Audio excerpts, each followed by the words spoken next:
வாரியார் சொல்றாரு, முருக பக்தர்களே, நீங்கள் கோவிலுக்குள் போகின்ற போது தேங்காவை போன்று ஆணவமாக, வாழைப்பழத்தை போன்று கண்மையாக, வெற்றிலை பாக்கை போன்று மாய வாழ்க்கை வாடாமல் உங்கள் இதயத்தை கற்பூரம் போல கரைத்து விடுங்கள்.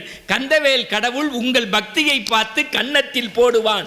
முருகா முருகா, நீங்கள் அவனை நோக்கி செல்ல வேண்டாம், அவன் உங்களை நாடி தேடி ஓடி வருவான்கிறார். நீங்க கை தட்டுறதா இருந்தா வாரியாருக்கு தட்டுங்க.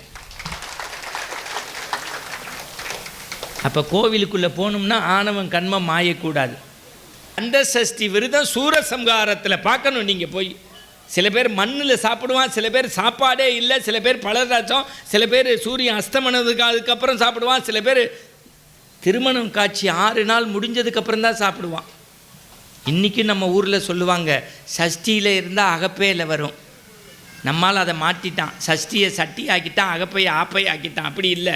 திருமணமாகி பிள்ளை பேர் இல்லாதவர்கள் முருகனுக்கு உகந்த கந்த சஷ்டியில் விரதம் இருந்தால் அவர்களுடைய அகப்பையில் பிள்ளை வரும், சஷ்டியில் இருந்தால் அகப்பையில் வரும்னு நம்ம ஊரில் சொல்லி கொடுத்துருக்கான்.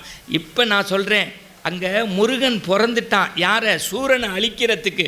உடனே சூரன் சொன்னானா, கடைப்பல் முடைக்காத பாலகன் அவன், கார்ச்சிலம்பு அணியாதவன், நடை பயில்பவன். அவன் போறான்ட சின்ன பையன், கடைப்பல்லே முளைக்கலை. அப்பெல்லாம் ஆம்பளைக்கு தண்டை போடுவாங்க. கடைப்பல் முடைக்காத பாலகனவன், கார்ச்சிலம்பு அணியாதவன், நடை பயில்பவன். அப்போ என்ன பண்ணியிருக்கணும் முருகன்? அப்படி வேளால குத்தி கிழிச்சிருக்கணும்ல, அப்படி குத்தி கிழிச்சிருக்கணும்ல. ஆனால் அவனை கூட என்ன பண்ணிட்டான்?